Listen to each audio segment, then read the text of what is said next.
যে ঘরে দুইকা তিনবার সূরা ইখলাস পড়বে, ওর ঘরে এরকম বরকত হবে যে প্রতিবেশীর ঘর পর্যন্ত ছড়ায়া যাবে। ওই বরকত যায়া উছলায়া বোঝেন কি? উতরায়া বলে এই বরকত উছলায়া যায় প্রতিবেশীর ঘরে পড়বে, প্রতিবেশীর ঘর পর্যন্ত বরকত দিয়ে বেরা যাবে। মানে তো না,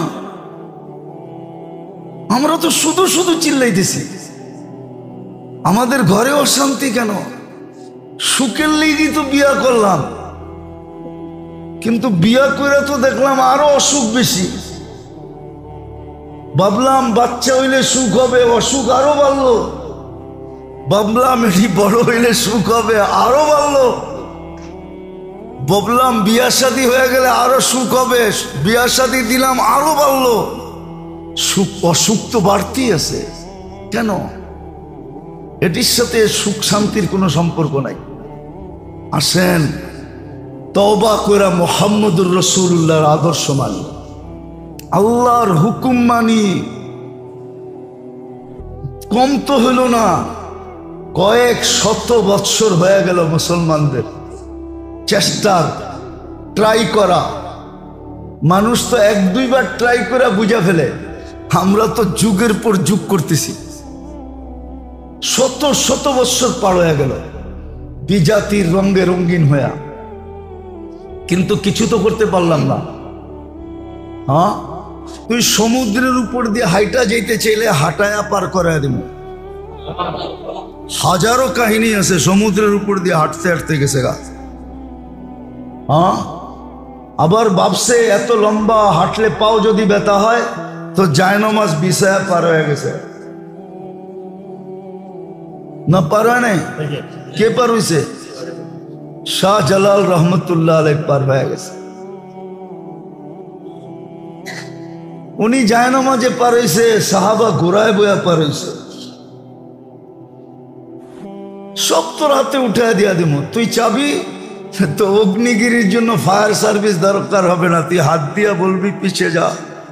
অগ্নিগিরি তোর আরবি বুঝতে বাধ্য, তোর ইশারা বুঝতে বাধ্য, তোর কথা মানতে বাধ্য।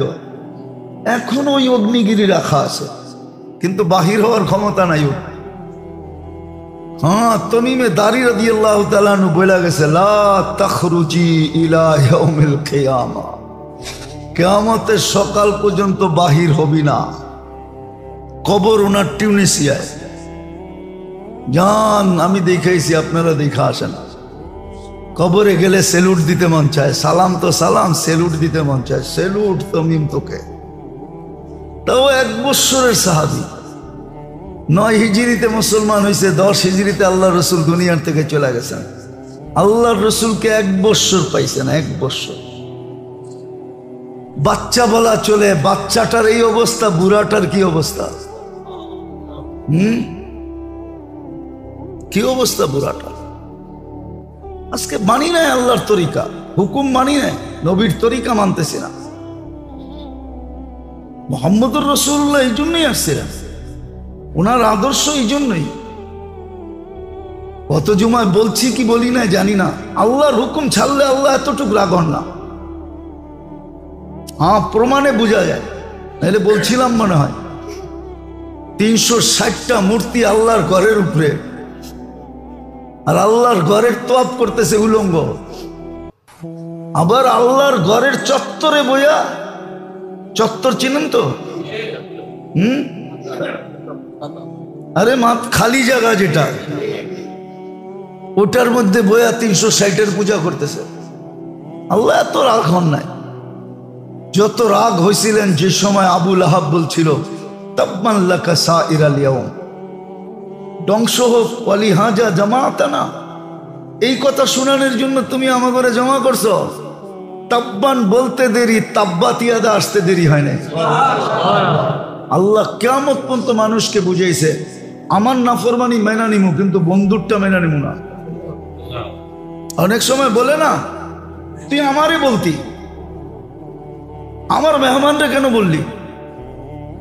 হ্যাঁ, একা কি বলতি? মানুষের সামনে কেন বললি? চেতে না, চেতে না। হ্যাঁ, আল্লাহ বুঝেছে বন্ধুরটা মানবো না, আমারটা মেনে নেব। আজকে কোথাও মুহাম্মদুর রাসূলুল্লাহর তরিকা নাই, শিখেই না। বলছিলাম মনে হয় আপনাদেরকে 1 মিনিটের মাদ্রাসা কিনা পড়েন, 24 ঘন্টার সুন্নত শিখেন, 1টা 2টা আমল করেন, পুরাটা না করেন 1-2টা করেন, হয়তো ঘুমানোরটা করেন, নইলে ঘরে ঢুকারটা করেন। হাদিস তো আছে। বলবেন বেতন খান, চিল্লাবে না কেন? এটাও তো বলবেন, ঠিক না? বেতন নেন, চিল্লাইবে না কেন, ঠিক না? হ্যাঁ, আধা বেলা অটো চালাইলেও এর চেয়ে বেশি বেতন পাওয়া যায়। সত্য। ঢাকা শহর তো অটোর অবস্থা দেখলে আমার তো মনে হয় সরকারের দরকার ঘোষণা দেওয়া, গিনিস বুকে নাম লেখানো, যে অটোর শহর দুনিয়াতে একটা আছে, সব গাড়ি অফ করে দিয়ে অটোই চালাইতে দেওয়া দরকার। কমসে কম একটা শহর তো নমুনা হোক দুনিয়ায় যে অটোই চলে, আর কিচ্ছু চলে না। তাইলে হয়তো ঢাকা একটু বসবাসের যোগ্য হবে, কেন অটোতে তো কোনো ইয়াটিয়া নাই। কি বলে? দুর্মিয়া। দুর্মিয়া। গ্যাস জ্বললে, অয়েল জ্বললে, তেল জ্বললে বায়ু নষ্ট হয় না? কি একটা বাইরে জানি গাড়ির থেকে, হ্যাঁ, দুয়া বাইরে। আরে দুয়া কালো হোক আর সাদা হোক, দুয়া তো দুয়াই। এটারে জানি ইংলিশে কি একটা শব্দ বলে, যেটা এলাকাকে দূষণ করে, দূষণ যুক্ত করে, বায়ুকে নষ্ট করে। তো যেটা বুঝাইতেছিলাম মেরে দোস্ত, এই জন্যই বুঝাইতেছি আপনাদেরকে। ওই কথার থেকে বাহির হয়ে গেছি যে বুঝাইবেন না কেন, বেতন তো নেন, ঠিক না? হ্যাঁ, আধা বেলা অটো চালাইলে কামায় নেওয়া যায়, আর অটো চালানো কোনো ব্যাপার না, ইজ্জত যায় না অটো চালাইলে। মজদুরি কোনো ইজ্জত যাওয়ার জিনিস না। কিন্তু মেরে দোস্ত, বুঝাইতে তো কৃপণতা করতেছি না, কিন্তু জাতি তো বোঝে না যে আজকে আমাদের এই দুরবস্থা কেন। শুধু এতটুকু করেন নাই যে বাধ্য করেন না। বাধ্য যদি করতেন তাহলে আমাদের স্বাধীনতা থাকতো না। ইচ্ছা স্বাধীনতা যেটা আমাদেরকে দিয়েছেন, যে কমসে কম আমরা ইচ্ছা করতে পারি, হোক আর না হোক। বাকি সৃষ্টির ভিতরে তো ইচ্ছা করার ক্ষমতাও নাই। ইচ্ছা করার মতো যে আইসি, ইচ্ছা করার মতো যে একটা শক্তি, এই শক্তিটাও আল্লাহ কোনো সৃষ্টিকে দেন নাই। আমরা ইচ্ছা করতে পারি, হোক আর না হোক। হ্যাঁ, এটাও সত্য, মানুষের ইচ্ছা যখন আল্লাহর ইচ্ছার অধীন না হবে, বা মানুষের ইচ্ছা অনুযায়ী প্রতিফলিত করা যতক্ষণ পর্যন্ত আল্লাহ না চাবে, ততক্ষণ পর্যন্ত হবে না। ওমা তাশাউনা ইল্লা আইয়াশা আল্লাহু রাব্বুল আলামিন। এটাই আল্লাহর পক্ষ থেকে ঘোষণা। কিন্তু হ্যাঁ, আমরা ইচ্ছা করতে পারি, ইচ্ছা স্বাধীনতা আছে, ইচ্ছা করার মতো ক্ষমতা আছে, কিন্তু বাকি সৃষ্টির ইচ্ছা করার ক্ষমতাও নেই যে সে কোনো কিছু ইচ্ছা করবে। কতটুক করতে পারবে যতটুক তার ভিতরে সেট করে দেওয়া আছে, বা যতটুক আল্লাহর হুকুম, যতটুক করতে বলছেন অতটুকুই করতে পারবে, তার বাহিরে কিচ্ছু করতে পারবে না। তো আল্লাহ মানুষকে বুঝাইছেন,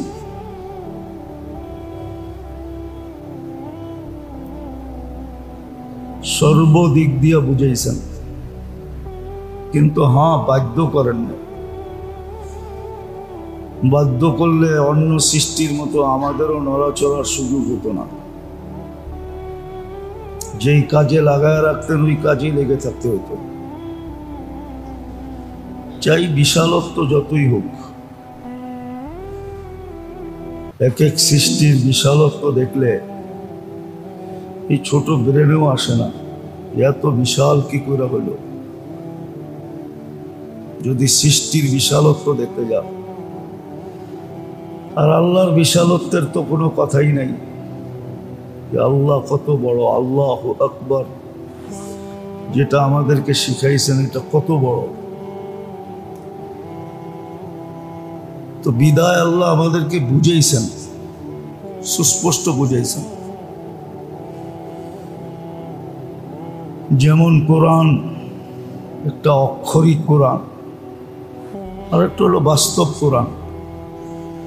মুহাম্মদুর রাসূলুল্লাহ সাল্লাল্লাহু আলাইহি ওয়াসাল্লাম এটা বাস্তব কোরআন, জিন্দা কোরআন। অক্ষরিক কোরআনকে বাস্তবভাবে বুঝাইছেন আমাদেরকে। আর এটার কারণ এটাই যে মানুষ যেন দামি হয়।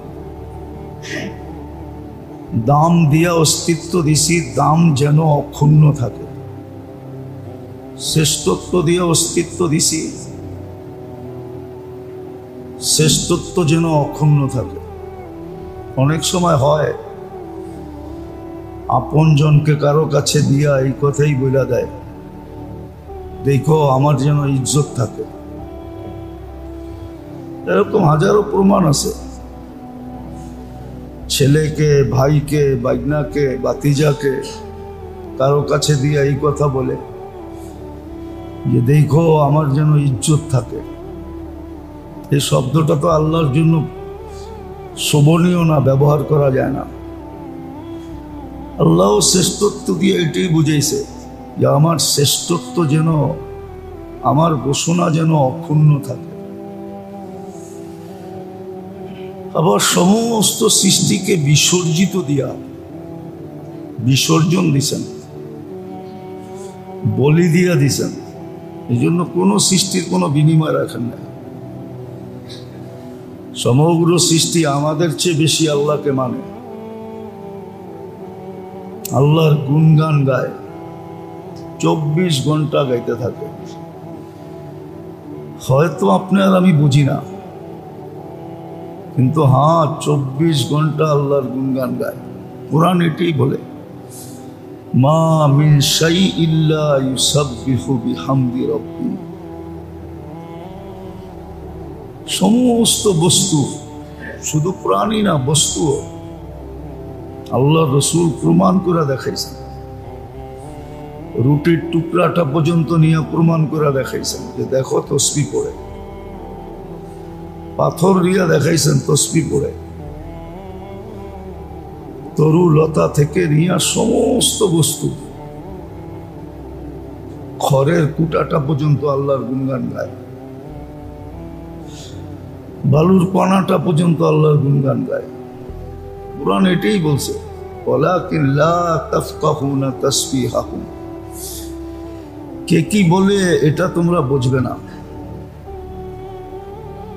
অনেক সময় শুনবে না, অনেক সময় শুনলেও বুঝবে না। 2-4টা প্রস্ফুটিত হয়েছে, উদ্ঘাটিত হয়েছে, 2-4টা আমরা জানি যে এটা এটা বলে, এটা এটা বলে, বাকি আমরা জানি না। কিন্তু 24 ঘন্টা তসবিহ পড়া সত্ত্বেও কোনো বিনিময় নাই। 1.25 লক্ষ নবীদের কাছে ওহী নিয়ে আসছেন আর ওহী নিয়ে গেছেন।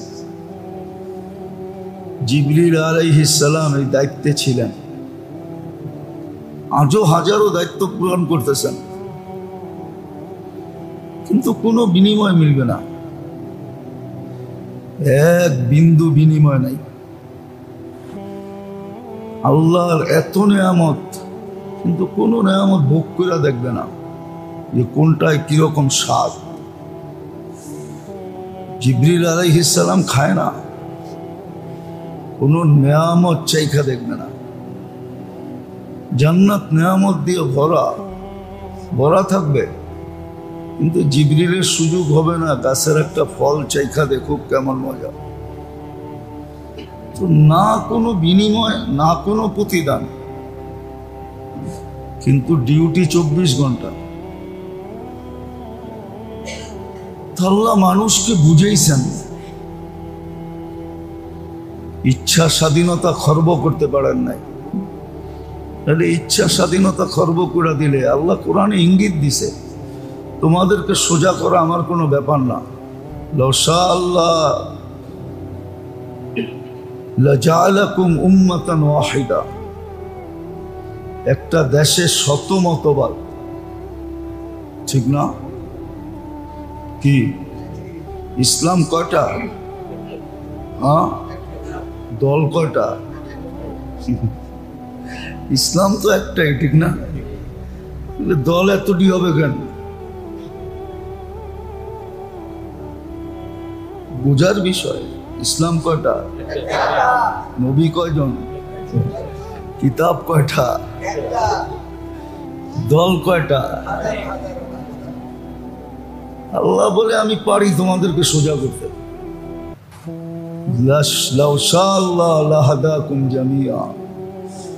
তোমাদের ইচ্ছা স্বাধীনতা ছিনায় নিয়ে গেলে তোমরা লম্বা হয়ে যাবে। হ্যাঁ, সাপ মরলে লম্বা হয়, তোমরা জিন্দা থাকতে লম্বা হয়ে যাবে। তোমাদেরকে আমি সোজা করতে পারি, আল্লাহ পারে সোজা করতে, কিন্তু ওই যে ইচ্ছা স্বাধীনতা খর্ব হয়ে যাবে, শ্রেষ্ঠত্বের ভিতরে দাগ লেগে যাবে, এই জন্য আল্লাহ সোজা করেন না, শুধু বুঝান আর অপেক্ষা করেন। এটাই কোরআন ইঙ্গিত দিছে, লাউ শাআ আল্লাহ লাহাদাকুম জামিয়া, তোমাকে সঠিক রাস্তায় আনতে বেশি সময় লাগবে না, তুমি দৌড়ায় আইসা সঠিক রাস্তায় দাঁড়ায় যাবে। তোমার তেলাইতে হবে না, তোমাকে তেলানো বোঝেন না? তেলানো মনে হয় বোঝেন না। তেলানো বোঝেন কি? খোসামত করা, তেল মারা। তোমাকে তেল মারতে হবে না, তুমি এমনি সোজা হয়ে যাবে। এটার পিছু যুক্তি আছে। সারাদিন আল্লাহ প্রয়োজন মেটাবে, সারাদিন আল্লাহ আপনাকে আমাকে সাপ্লাই দিবে, সেবা দিবে, আমার সব কিছুর খেয়াল রাখবে, সব কিছু পরিচালনা করবে। শিক্ষিত মানুষ তো শিক্ষা কাজে লাগায় না, ওর শিক্ষা কাজে লাগানো দরকার ছিল। কোরআন ইঙ্গিত দিছিল, অফি আনফুসিকুম, তুই তোরে নিয়া ভাব, নিজেরে নিয়া ভাবে না, সারাদিন অন্যের নিয়া ভাবে। এই শরীরটা যদি প্রযুক্তি দিয়ে চলতো তাহলে বোঝা যেত প্রযুক্তি কতটি লাগে। এটা তো কুদরত দিয়ে চলে, কুদরতের প্রযুক্তি দিয়ে চলে। আল্লাহর কুদরতের চোখে না দেখা প্রযুক্তি দিয়ে চলতেছে। এই জন্য কোনো জায়গা খরচ হয় না, এই জন্য কোনো শ্রমিক লাগে না, কোনো মেশিনারি কিনতে হয় না, এটা নিজে নিজে চলে। মাঝে মাঝে আল্লাহ দেখায়, দেখেন না একটা রিং বইতে কয় টাকা লাগে? রিংটা কি 10 হাত লম্বা, না 20 হাত লম্বা, না 30 হাত লম্বা? ওটা কি সোনা দিয়ে বানানো? হ্যাঁ, বসাইতে কয় টাকা লাগে? এই জন্যই আল্লাহ বুঝাইছে, এটা আল্লাহই করছে বুঝার জন্য। যারে রিং লাগাইছে ওরে বোঝান দরকার। ওর বাবা দরকার ছিল যে এতটুকু একটা রিং 1.5 লাখ 2 লাখ, যারতে যা পারতেছে ওটা নিতেছে। এক এক দেশেরটা এক এক দাম, খালি নিয়ে ধাক্কা দিয়ে বওয়ায় দিছে। লয়াল হয়েছে কসকইটা নোট বই না। আল্লাহ বুঝাইতে চেয়েছে এটা চলে পুরো আল্লাহর কুদরতি প্রযুক্তি দিয়া। এটা যদি মেশিন দিয়া চালাইতে হইতো তাহলে বুঝে আসতো কয় টাকা লাগে। আল্লাহ মানুষকে বুঝায়, বুঝাইতে চাইতেছেন, কোরআন দিয়া বুঝাইছেন, রসুল পাঠায় বুঝাইছেন। মুহাম্মদুর রাসূলুল্লাহ জিন্দা কোরআন। হ্যাঁ, কোরআন হলো অক্ষরিক কোরআন, আর মুহাম্মদুর রাসূলুল্লাহ জিন্দা কোরআন। আমাদেরকে বুঝাইছেন আমাদেরকে দামি বানানোর জন্য, মানুষের কাছে না। মানুষ মানুষের মূল্যায়ন করতে জানে না। হ্যাঁ, স্বার্থের সামান্য বিরুদ্ধে গেলেই খেপা যায়। বাইবও দেখে না যে আসলে সে ঠিক করলো না ভুল করলো, ভাবে পর্যন্ত না, পায়ের রক্ত মাথায় উঠে যায়। মানুষ মানুষের মূল্যায়ন করতে জানে না, মানুষ মানুষকে চিনেই না। যদিও হুকুম ছিল, যদিও আল্লাহর পক্ষ থেকে নিদর্শন ছিল, আল্লাহর পক্ষ থেকে হুকুম ছিল, আদেশ ছিল, আদেশ ছিল যে মানুষ মানুষকে মূল্যায়ন করো,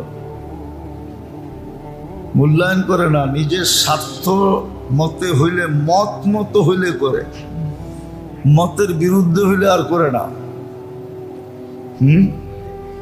মতের বিরুদ্ধে হইলে পাটপাতা বানায় দেয়।